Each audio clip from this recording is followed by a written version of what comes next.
बहुत केस ऐसे आए हुए हैं जिसमें जो है अभी तक सीआरसी रिफंड पोर्टल जो है वो फॉर्म को ही चेक नहीं किया है, वो अभी तक चेक ही नहीं हुआ है, वेरीफाई नहीं हुआ है।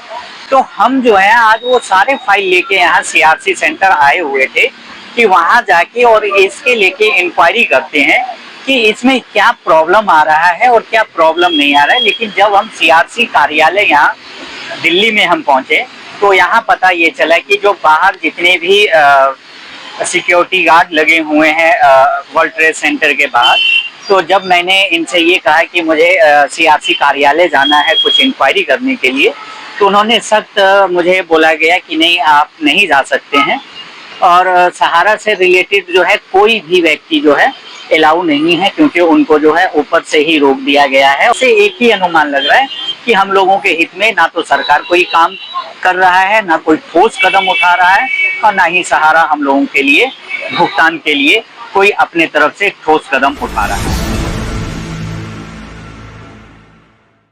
नवजागरण लाइव में आपका स्वागत है। आप लोग देख रहे हैं कि हम दिल्ली में बारिश के बीच जो वर्ल्ड ट्रेड सेंटर है उसमें अभी पहुंचे हैं, वहां पे पहुंचे हैं और आज जो है सहारा से हमारे साथ सहारा निवेशकों की तरफ से सफी अहमद जी हैं जो यहाँ पे आए हुए हैं।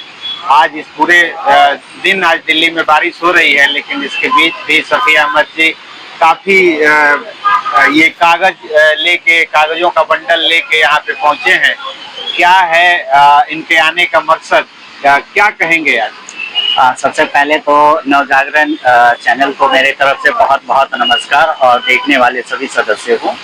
आज मैं सीआरसी सेंटर आया हुआ था दिल्ली के अंदर में, और इस आज पे मैं यहाँ आया हुआ था कि मेरे पास करीब करीब 50 से 60 केस आए हुए थे, जिस केस के अंदर में बहुत दिनों से करीब करीब कोई 1.5 साल हो गया, कोई 1 साल हो गया और कोई 1 साल हो गया, 1.5 साल हो गया, और 1.5 साल होने के बावजूद भी जो है आज भी सीआरसी रिफंड पोर्टल जो बना हुआ है उस रिफंड पोर्टल पे जो है आज भी उसे अंडर प्रोसेस दिखा रहा है। और बहुत केस ऐसे आए हुए हैं जिसमें जो है अभी तक सीआरसी रिफंड पोर्टल जो है वो फॉर्म को ही चेक नहीं किया है, वो अभी तक चेक ही नहीं हुआ है, वेरीफाई नहीं हुआ है। तो हम जो है आज वो सारे फाइल लेके यहाँ सीआरसी सेंटर आए हुए थे कि वहां जाके और इसके लेके इंक्वायरी करते हैं कि इसमें क्या प्रॉब्लम आ रहा है और क्या प्रॉब्लम नहीं आ रहा है। लेकिन जब हम सीआरसी कार्यालय यहाँ दिल्ली में हम पहुंचे तो यहाँ पता ये चला कि जो बाहर जितने भी सिक्योरिटी गार्ड लगे हुए हैं वर्ल्ड ट्रेड सेंटर के बाहर, तो जब मैंने इनसे ये कहा कि मुझे सीआरसी कार्यालय जाना है कुछ इंक्वायरी करने के लिए, तो उन्होंने सख्त मुझे बोला गया कि नहीं, आप नहीं जा सकते हैं और सहारा से रिलेटेड जो है कोई भी व्यक्ति जो है अलाउ नहीं है, क्योंकि उनको जो है ऊपर से ही रोक दिया गया है और आप अंदर सहारा से रिलेटेड जो है आप नहीं जा सकते हैं। और मैंने बहुत प्रयास भी किया कि क्या पता मुझे जाने के लिए मिल जाए। उन्होंने बोला कि आप 1 नंबर गेट पे जाएं। हम 1 नंबर गेट पे गए, लेकिन वहाँ 1 नंबर गेट पे जाने के बावजूद भी जो है मुझे अंदर जाने का अनुमति नहीं मिला और फिर मुझे निराशा ही लगा और निराशा के बाद जो है फिर मैं बाहर आ गया। उसके बाद भी मैंने कोशिश किया कि शायद कहीं मुझे जाने दे, क्योंकि मैं काफ़ी दूर दिल्ली के, एक तरीके से सोचिए कि दिल्ली के क्लास कोने से मैं यहाँ आया हुआ था और केस लेके आया हुआ था कि मुझे भी कुछ न कुछ सलूशन मिल जाए सीआरसी से। लेकिन सीआरसी कार्यालय के अंदर जाने के लिए मुझे मिला ही नहीं। लेकिन अब इससे तो एक चीज़ जाहिर हो रहा है कि सीआरसी क्या सोच रहा है सहारा के पीड़ित जमाकर्ता के लिए।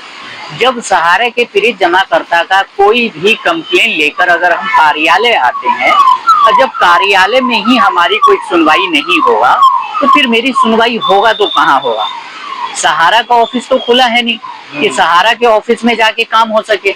जब सीआरसी इसकी जिम्मेवारी लिया है कि सहारा के जमाकर्ता का एक एक पाई जो है हम उनको वापसी करेंगे पोर्टल के जरिए, तो जब हम यहाँ कार्यालय आ रहे हैं और कार्यालय में भी अगर मेरी बात नहीं सुना जाएगा तो फिर कब सुना जाएगा?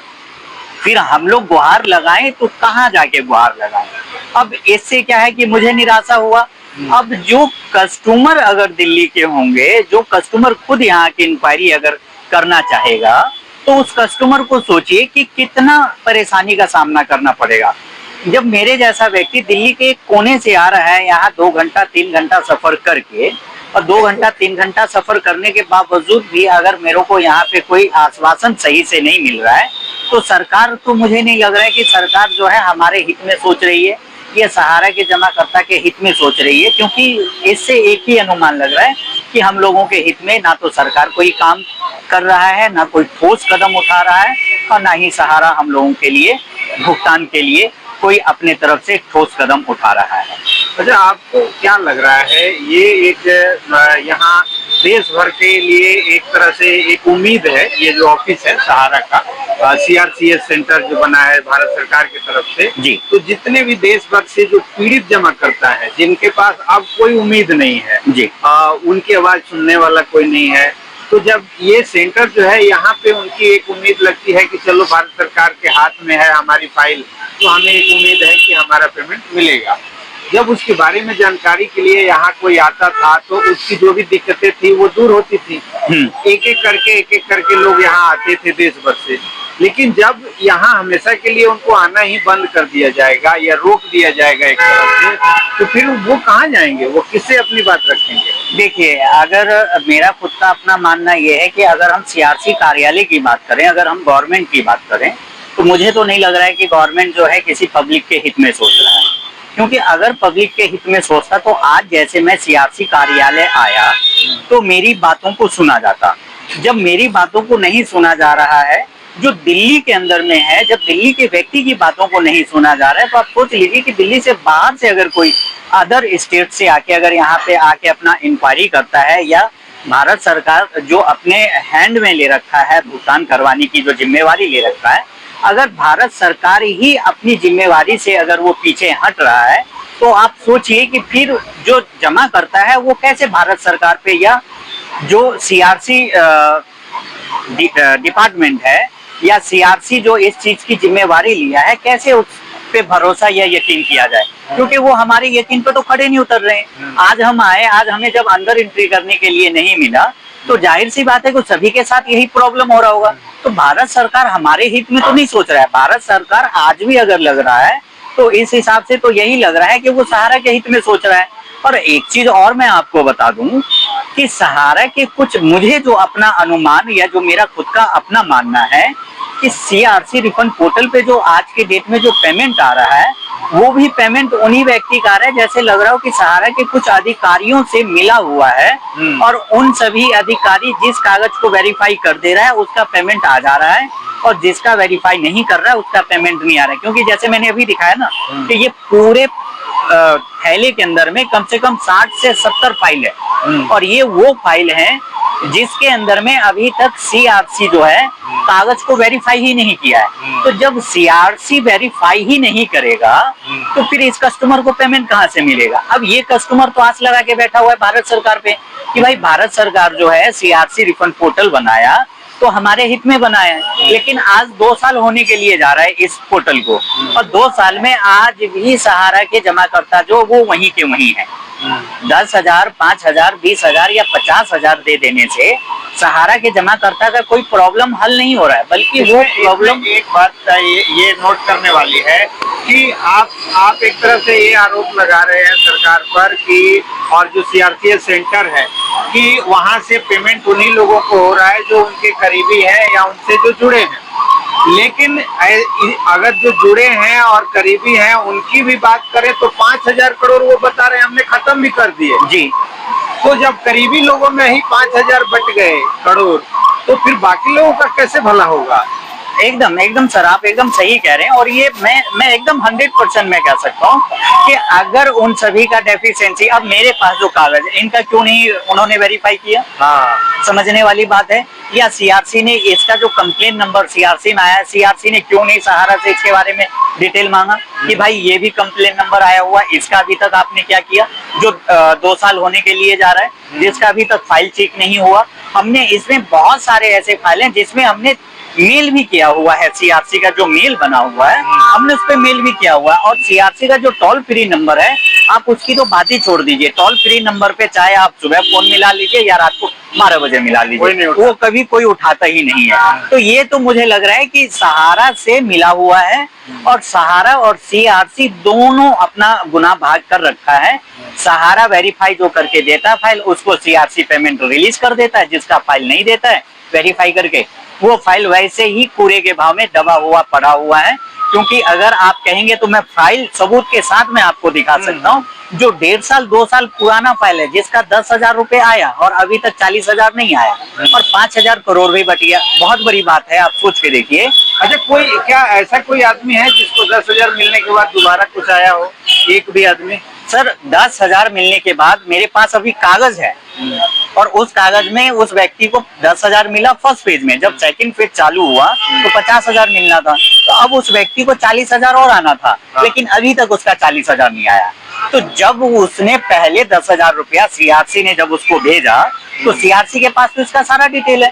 तो जब 10,000 सीआरसी से डायरेक्ट ट्रांसफर हुआ तो 40,000 अभी तक ट्रांसफर क्यों नहीं हुआ? उसको तो कोई दिक्कत ही नहीं होनी, कोई दिक्कत नहीं होना चाहिए, लेकिन सीआरसी ने अभी तक जो है उसको 40,000 ट्रांसफर नहीं किया।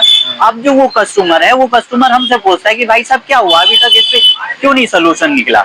अगर हम इससे, तो अब जाहिर ये हो रहा है, मेरा खुद सभी जमाकर्ता से मैं गुजारिश करूंगा कि आप लोग अपना अपना पेपर उठाएं और 2 4 10 रुपए 20 रुपए 50 रुपए 100 रुपए खर्च करके ना डायरेक्ट सीआरसी कार्यालय आए और सीआरसी कार्यालय में आप अपना पेपर दिखाएं और यही पूछें कि आप हमारा डेफिशिएंसी या जो भी प्रॉब्लम है, 2-2 साल से प्रॉब्लम चल रहा है, अभी तक हल क्यों नहीं हुआ? और सीआरसी से सवाल करें कि आपने सहारा से इस केस के लिए कितनी जानकारी लिया, या सहारा के बैठे हुए जो अधिकारी हैं जो इस केस को देख रहा है, उससे आपने इस केस पे कितना इंक्वायरी किया?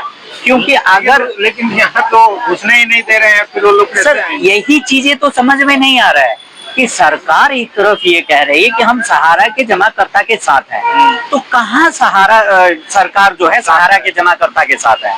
अगर साथ होता तो मैं इस बारिश में आके दोपहर में हम यहाँ परेशान क्यों होते? मैं घर से सुबह 9 बजे निकला हुआ हूँ, मुझे यहाँ पहुंचने में 3 घंटा लग गया बारिश की वजह से।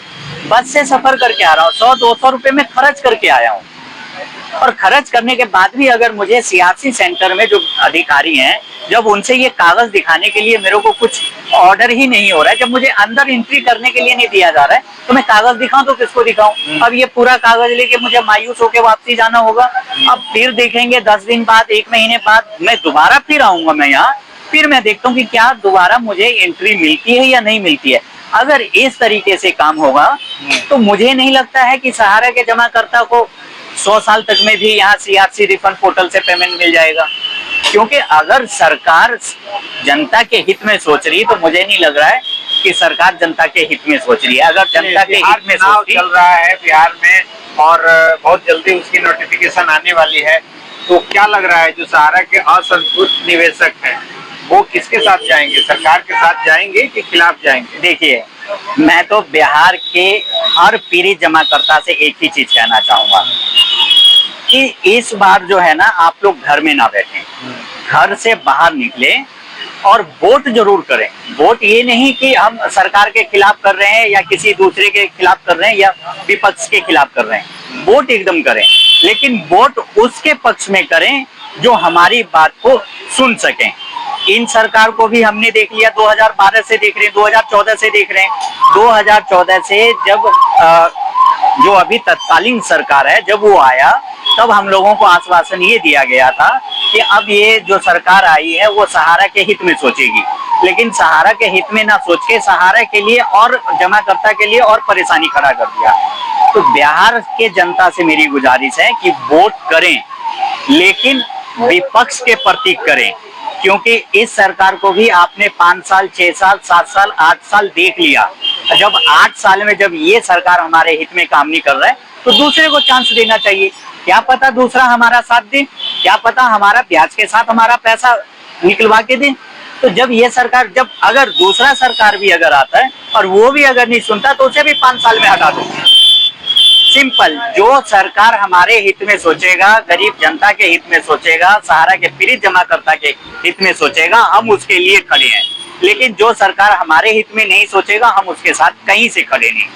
चलिए, तो ये थे शफी अहमद जी, जो आज आप देख रहे हैं, ये जो पीछे बिल्डिंग देख रहे हैं, ये वर्ल्ड ट्रेड सेंटर है जहां सीआरसीएस का ऑफिस है, और उसके गेट पे एक तरह से हम खड़े हैं रोड पे, और चूंकि अंदर जाने की एंट्री नहीं है, और भारी बारिश के बीच जब ये दिन भर आज परेशान हुए तो इन्होंने हमें फोन किया, और फिर हम आए कि आके देखें, ये सूचना जो भी है वो आप तक पहुंचाएं।